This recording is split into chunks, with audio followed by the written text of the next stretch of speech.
This is the Lone Crater YouTube. We hope this video helps. You start by inspecting the cable carefully. Look for frays, exposed conductors, or bent pins. Once done, cut out the damaged section leaving clean ends and strip about 4-6 mm of insulation from each conductor. Make sure to separate the shield and data pairs to avoid shorts. While you prepare heat shrink tubing and layout tools, label wires if needed so you can keep track of colors and orientation before you move on to splicing or soldering. You now join the wires, twist matching conductors, and tin them lightly with solder for a reliable connection. Once both sides are tinned, align and solder each pair quickly. Avoid overheating insulation. Then slide the prepared heat shrink tubing over each soldered joint and shrink with gentle heat. Make sure the tubing seals fully around the wire and shield.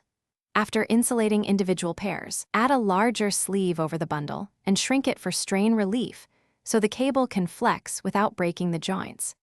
You finish by reassembling the connector housing, ensuring the molded parts sit flush and any screws or clamps are tightened. Use a small dab of epoxy for long-term strength if desired.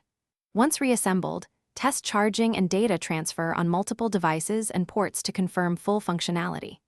If the cable still fails, make sure to check continuity and correct wiring order.